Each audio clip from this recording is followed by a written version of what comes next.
السلام علیکم میرے پیارے پیارے ریڈرز، اور میں ہوں آپ کی رائٹر عائشہ رانا، اور آج ہم پڑھیں گے منزل جنون ناول کی قسط نمبر 71۔ سر، اس کی پیشانی پر گھبراہٹ کے مارے ننھے قطرے نمودار ہوئے۔ گھبراؤ مت، بس جو کہا ہے وہ کرو۔ شاہ میر نے اس کے کندھے پر ہاتھ رکھتے تسلی دی۔ لیکن سر، اگر ایان سر کو پتہ چل گیا تو وہ مجھے چھوڑیں گے نہیں۔ اس کے قہر سے تو ویسے بھی اس کی جان جاتی تھی۔ وہ مجرموں کو کس طرح سے سزا دیتا تھا، اس سے بہتر کون جان سکتا تھا۔ آپ پکا صرف بات کریں گے نا؟ وہ تیزی سے پھر سے اس کا راستہ روک گیا۔ شاہ میر نے اسے دیکھتے گہری سانس بھری۔ تمہیں گل رخ چاہیے یا نہیں؟ اس کے سوال پر آدم ساکت ہوا۔ یہ وہ معاملہ تھا جہاں آ کر وہ بے بس ہو جاتا تھا۔ انہیں بے پناہ شک رایانہ لیتی، لیکن وہ مجھے زیادہ بہتر جانتی بھی ہیں اور مانتی بھی۔ جب اس کی شادی کی بات ہوگی تو میں تمہاری سفارش کروں گا، اور میرا بھی میرے ساتھ ہوگی، لیکن اس کے بدلے میں تمہیں تھوڑا تو حق۔ اس کی بات پر آدم بیچارہ سا منہ بناتا اس کے سامنے سے ہٹ گیا۔ شاہ میر نے اچھے طریقے سے سوچ کر آج کی رات کا انتخاب کیا تھا۔ وہ سیڑھیاں اترتے تہہ خانے کی طرف بڑھنے لگا۔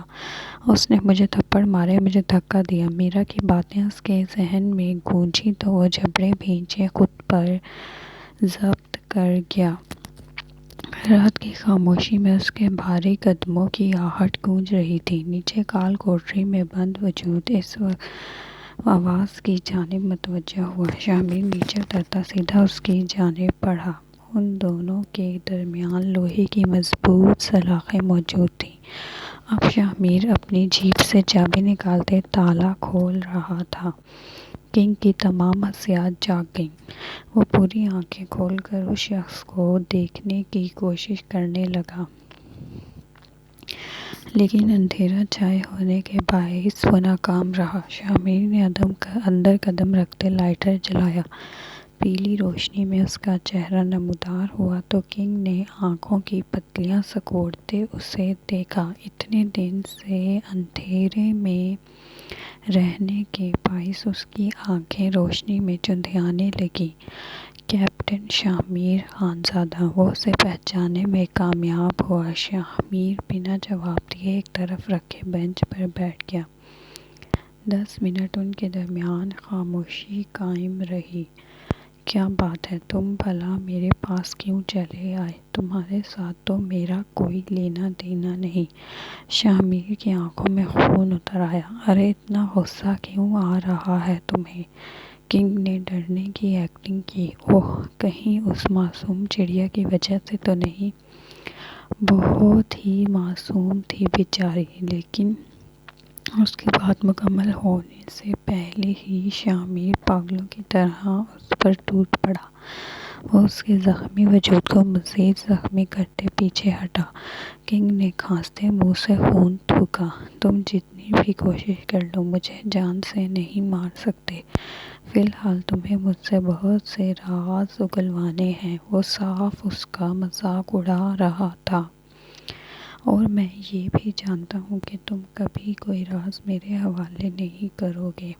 شاہ میر کی بات پر وہ قہقہہ لگاتے ہنس پڑا۔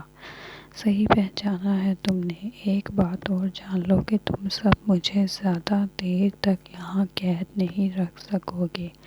بہت جلد میرے لوگ مجھے چھڑا لیں گے۔ شاہ میر نے اپنی جیب سے سگریٹ نکالتے لائٹر کی مدد سے سلگائی۔ کیوں کیا؟ اس کے دو لفظی سوال پر پہلے کنگ الجھا، مگر پھر پاگلوں کی طرح ہنسنے لگا۔ اس کے قہقہے قید خانے میں گونجنے لگے۔ اب یہ مت کہنا کہ تم اب تک اس معصوم چڑیا کے دکھ میں بیٹھے ہو۔ اب تک تو طلاق دے کر جان بھی چھڑا لی ہوگی تم نے۔ سنا ہے بڑی ہی غیرت ہوتی ہے خانزادوں میں۔ ہاں، اس نے گہرا سانس بھرا۔ شاہ میر بس سگریٹ کے گہرے کش لیتے اسے سن رہا تھا۔ اس کا چہرہ انتہائی پتھریلا تھا۔ صرف اس کی آنکھیں تھیں جو غضب ڈھا رہی تھیں۔ اگر کنگ ان آنکھوں میں اٹھتا طوفان دیکھ لیتا تو کبھی وہ بولنے کی غلطی نہ کرتا جو وہ بولنے والا تھا۔ کیا بتاؤں اب میں؟ وہ اپنی داڑھی پر ہاتھ پھیرتے سوچنے کی ایکٹنگ کرنے لگا۔ میرا اس دن کچھ نیا ٹرائی کرنے کا موڈ تھا، کچھ انچھوا سا۔ تو میرے بندے میرے حکم کے مطابق کسی ایسی ہی لڑکی کو اٹھا لائے، اور افسوس کہ وہ تمہاری ہی بیوی نکل آئی۔ خیر شریف تو تم بھی نہیں ہو، کافی کم عمر لڑکی سے شادی کی تم نے۔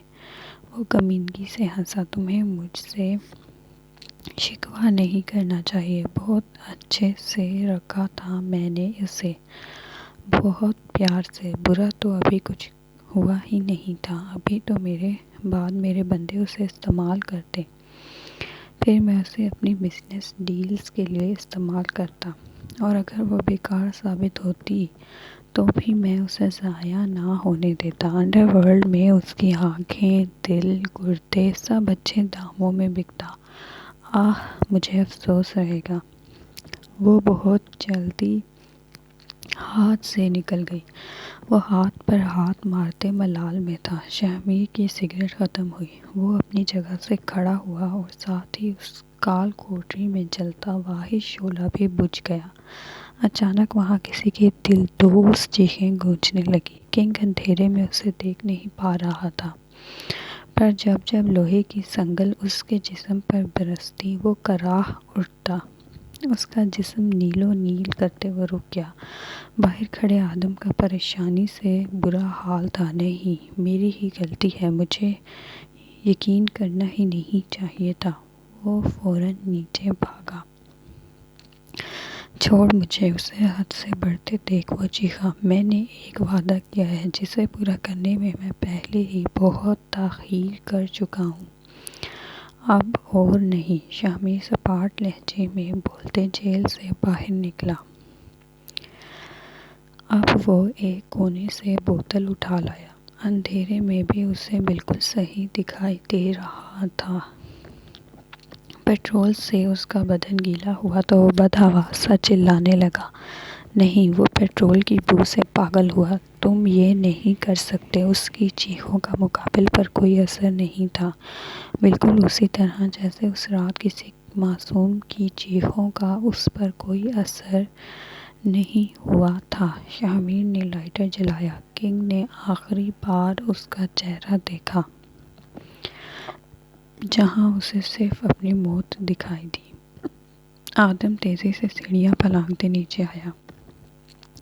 کسی وجود کو آگ لگے دیکھ اس کے قدم آخری سیڑھی پر رکے۔ سر، یہ وہ کچھ بولنے کے قابل نہ رہا تھا۔ تمہارا کام ختم ہوا، تم جا سکتے ہو۔ شاہمیر کے ٹھنڈے لہجے پر وہ ہوش میں آیا۔ آپ نے یہ کیا کیا ہے آپ کو اندازہ نہیں ہے۔ ریان سر کا سختی سے آرڈر تھا کہ تم سے جتنا کہا ہے اتنا کرو۔ اگر ریان سے ہڈیاں توڑوانے کا شوق ہے تو بے شک یہیں بیٹھے رہو۔ پیچھے سے کنگ کی خوفناک چیخیں پہلے ہی آدم کو ڈرا رہی تھیں۔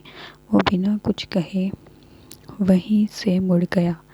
ابھی تو اس کی ٹریننگ شروع ہی ہوئی تھی اور وہ کن لوگوں کے درمیان پھنس گیا تھا۔ شاہمیر دیوار کے ساتھ ٹیک لگائے اطمینان سے اسے جلتا ہوا دیکھنے لگا۔ فی الحال اس کا کام ختم نہیں ہوا تھا، ابھی تو وہ اس کی جلی ہوئی کو بھی سزا دینے والا تھا۔ آنکھوں میں طوفان لیے وہ اس کی چیخیں دبنے کا انتظار کرنے لگا۔ حویلی کو چھوٹی چھوٹی رنگ برنگی بتیوں سے سجایا گیا تھا، جو رات کے وقت اس سفید حویلی کو مختلف رنگوں میں بدل چکی تھی۔ ریان کی ضد کی وجہ سے تقریب رات کو ہی رکھی گئی تھی۔ لان کو سجا کر وہاں عورتوں کے لیے الگ سے جگہ بنائی گئی تھی۔ ریان نے خاص طور پر ہو کے لیے وہاں ہیٹرز کا انتظام کروایا تھا تاکہ اسے ذرا بھی ٹھنڈ نہ لگے۔ اور کتنی دیر بیٹھنا ہوگا؟ گھونگھٹ کے پار سے حور منمنائی تو زیگل نے مسکراہٹ دبائی۔ ارے تم تو ابھی سے تھک گئی ابھی تو مہمان آنا شروع ہوئے ہیں، چپ کر کے بیٹھی رہو۔ میں تو مسلسل کئی گھنٹوں تک اسی طرح بیٹھی رہی تھی۔ تم شکر کرو جو فنکشن رات میں ہے، جلدی فارغ ہو جاؤ گی، پھر ریسٹ کرنا۔ زرگل نے اس کا گھونگھٹ کھینچ کر ٹھیک کیا۔ کیا کرتی؟ ریان کا سختی سے حکم تھا کہ کوئی غلطی سے بھی اسے نہ دیکھے، کیونکہ وہ اس وقت پور ریان کی پسند میں ڈوبی تھی۔ سفید رنگ کا لہنگا چولی پہنے جس پر سلور رنگ کا کام انتہائی نفاست سے کیا گیا تھا، بارڈر پر لٹکتے چھوٹے چھوٹے موتی کبھی کبھی اس کے مرمری بدن کو چھو جاتے۔ اس کے بھورے بال پشت پر کھلے چھوڑے گئے تھے۔ ریان نے کسی بھی قسم کا میک اپ کرنے سے بھی سختی سے منع کیا تھا۔ وہ سر سے پیر تک سفید پری کا روپ دھارے ہوئے تھی۔ اس کے گلابی لبوں پر اسے سرخی تک لگانے کی اجازت نہیں تھی۔ حور خود بھی ایسے ہی زیادہ کمفرٹیبل تھی، لیکن اس گھونگھٹ نے اس کی جان نکال رکھی تھی۔ اوپر سے بیٹھ بیٹھ کر اب اس کی بس ہو رہی تھی۔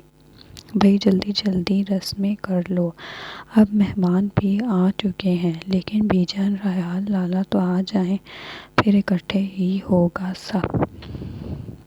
ماں گل نے کوئی 10ویں مرتبہ اپنی بات دہرائی۔ حور نے پریشانی سے زرگل کا ہاتھ پکڑا۔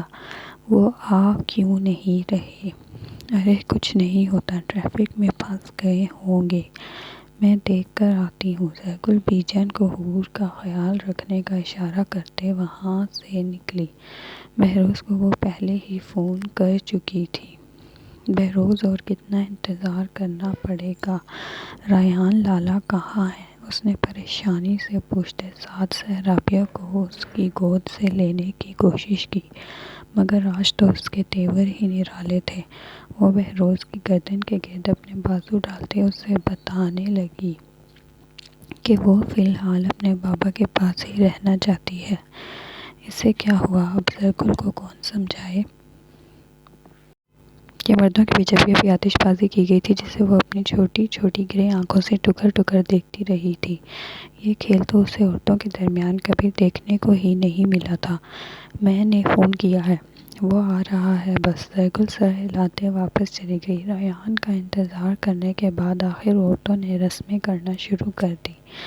ہر کوئی باری باری اسٹیج پر آ کر حور کا گھونگھٹ اٹھاتے اس کا چہرہ دیکھتی۔ اس کا حسن سب کے سامنے بے ساختہ ماشاءاللہ نکلتا۔ سب اس کی نظر اتارنے پر مجبور تھیں۔ حور نے سلور چوڑیوں سے بھری کلائیاں دیکھیں۔ ہم آپ کی پسند میں رنگے بیٹھے ہیں اور آپ کہاں ہیں؟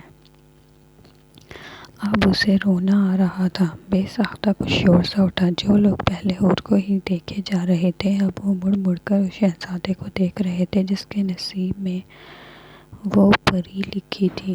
سفید شلوار قمیض اور اوپر سفید ہی ویسٹ کوٹ پہنے ہوئے وہ انتہائی نکھرا نکھرا لگ رہا تھا۔ سب سے زیادہ نمایاں اس کی نیلی سمندری آنکھیں اور اس کی مردانہ وجاہت تھی۔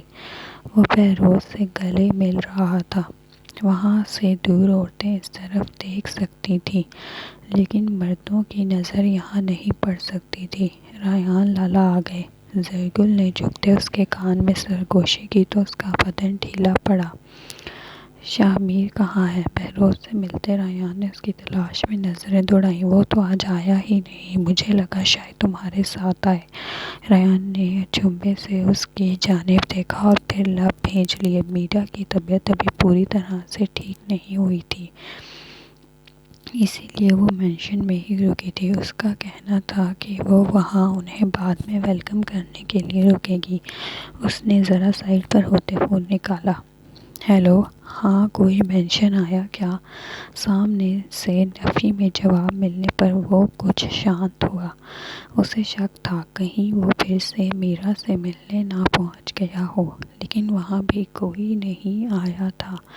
مل گیا وقت آنے کا، سب تمہارا انتظار کر رہے تھے، لیکن تمہیں کیا پرواہ؟ داجی نے اسے لتاڑا۔ ریان ایسے بن گیا جیسے کچھ سنا ہی نہ ہو۔ جاؤ وہاں اسٹیج پر سب تمہارا انتظار کر رہے ہیں۔ بہروز نے پہلے سے عورتوں کی جانب بھیجا۔ ایک منٹ، وہ ایکسکیوز کرتے پھر سے فون کان سے لگا گیا۔ اس بار اس نے آدم کا نمبر ملایا لیکن وہ کال نہیں اٹھا رہا تھا۔ اس کا ماتھا ٹھنکا۔ شامر کا نمبر بھی بند آ رہا تھا۔ چند پل لگے اسے کچھ سمجھنے میں اور پھر وہ الٹے پاؤں وہاں سے بھاگا۔ لالا کہاں جا رہے ہیں؟ سب انتظار کر رہے ہیں آپ کا۔ مہروز اس کے پیچھے لپکا۔ میں کچھ دیر تک آتا ہوں، وہ جلدی میں بولتا، اپنی گاڑی میں بیٹھتا وہاں سے تیزی سے نکل گیا۔ اس کے یوں اچانک چلے جانے پر عورتوں میں جمگیاں شروع ہو چکی تھیں اور ان سب میں نازیہ بیگم آگے آگے تھی۔ آہستہ آہستہ ابھی عورتیں اکیلی حور کی ہی رسم کر چکی تھیں۔ کھانا لگ چکا تھا۔ حور مزید اپنے آنسوؤں کو بہنے سے روک نہیں پائی۔ حور تم بھی کھانا کھا لو۔ ریان لالا کو کوئی ضروری کام آ گیا، وہ دیر سے آئیں گے، لیکن تمہارا زیادہ دیر بھوکا رہنا ٹھیک نہیں۔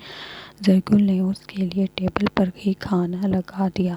آپ بھی ہمیں فون لا دیں، ہم انہیں کال کرتے ہیں، وہ ہم سے ناراض ہو گئے ہوں گے، ہم نے انہیں ڈانٹ دیا تھا نا اسی لیے۔ وہ انگلیاں چٹکتے اس کی منت کرنے لگا۔ ریان کے حکم کے مطابق اس نے ابھی تک گھونگھٹ نہیں اٹھایا تھا۔ اچھا چلو اندر چلو، کمرے میں چل کر آرام سے کھانا کھاتے ہیں۔ زرگل نے اسے ٹالا۔ لیکن ایسا کیسے ہو سکتا ہے؟ انہوں نے کہا تھا وہ ہمیں سب کے سامنے اپنائیں گے تاکہ سب کو پتہ چل جائے کہ ہم صرف ان کے اور وہ صرف ہمارے ہیں، تو پھر اب وہ کیسے غائب ہو سکتے ہیں؟ وہ سسکنے لگی۔ حور سنبھالو خود کو، اس طرح سب کو مزید باتیں بنانے کا موقع ملے گا۔ چلو اندر چلو، بہت دیر ہو گئی ہے۔ معقول حور کی مدد کرو۔ معقول نے آگے بڑھتے اس کا لہنگا پکڑا کہ تبھی وہ شاہانہ چال چلتا سامنے سے آتا دکھائی دیا۔ چہرے پر سرد برفیلے تاثرات سجائے، آنکھوں میں سرخی لیے وہ سیدھا سٹیج پر چڑھا۔ کوئی ضرورت نہیں اسے کہیں لے جانے کی۔ اس کے خشک لہجے پر زرگل اور معقول دونوں پیچھے ہوئیں۔ خاندان کی لڑکیوں کی نظریں اسی پر جمی تھیں، ان میں آدھی سے زیادہ تو اس کے ایٹی ٹیوڈ پر دل ہار چکی تھیں۔ وہ حور کا کپکپاتا ہاتھ پکڑتے اسے واپس بٹھا گیا۔ خود بھی اس کے ساتھ جڑ کر بیٹھتے وہ ہمیشہ کی طرح اس کی کمر پر اپنا حصار قائم کرتے اپنا حق جتا گیا۔ ریان آپ کہاں تھے؟ اس کے تاثرات دیکھتے مزید خوفزدہ ہوئی۔ اس کے سوال پر مقابل کے چہرے پر ناگواری چھائی، جیسے کچھ بہت برا یاد آ گیا ہو۔ تم نے ابھی تک کھانا کیوں نہیں کھایا؟ یاد نہیں ڈاکٹر نے کیا کہا تھا؟ وہ جواب دینے کے بجائے اسی پر چڑھ دوڑا۔ ریان ہم بہت ڈر گئے تھے، ہمیں لگا آپ نہیں آئیں گے۔ آپ کو پتہ ہے سب ہمیں عجیب نظروں سے دیکھ رہے تھے۔ اس کی رونی ہوئی آواز پر ریان کا میٹر شارٹ ہوا۔ کون دیکھ رہا تھا؟ کس نے دیکھا؟ اس کی انگلیاں کمر میں دھنستے محسوس کرتے حور کرائی۔ کوئی نہیں، اسے اپنی غلطی کا احساس ہوا۔ میں نے پوچھا کس نے دیکھا تمہیں؟ میں نے منع کیا تھا، تمہیں میرے علاوہ کوئی نہیں دیکھ سکتا۔ اس کے بس غصے سے پھٹنے کی ہی کسر باقی رہ گئی تھی۔ ریان ہم کیا کرتے؟ سب نے رسم کرنی تھی تو۔ وہ اب باقاعدہ رونے لگی۔ خاموش، ایک آواز بھی نہ نکلے۔ تمہیں تو میں مینشن میں اپنے کمرے میں جا کر رلاؤں گا۔ حور نے سہم کر گھونگھٹ کے پار سے اسے دیکھا۔ ابھی کھانا کھاؤ چپ چاپ۔ وہ سب کے سامنے اسے خود اپنے ہاتھوں سے کھانا کھلا رہا تھا۔ حور کو منہ کھولنے کے علاوہ کچھ کرنے کی ضرورت نہیں تھی، وہ خود ہی نوالے بناتے اسے کھلا رہا تھا۔ ریان وہ اس کا زخمی ہاتھ دیکھتے منمنائی، جہاں رومال باندھا گیا تھا، جس پر لال رنگ نمایاں تھا۔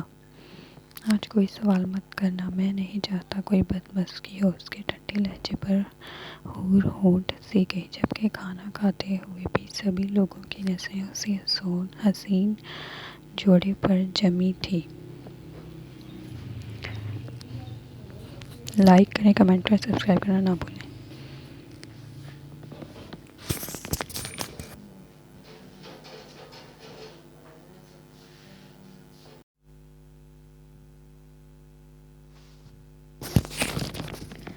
لائک کریں، کمنٹ کریں اور سبسکرائب کرنا نہ بھولیں۔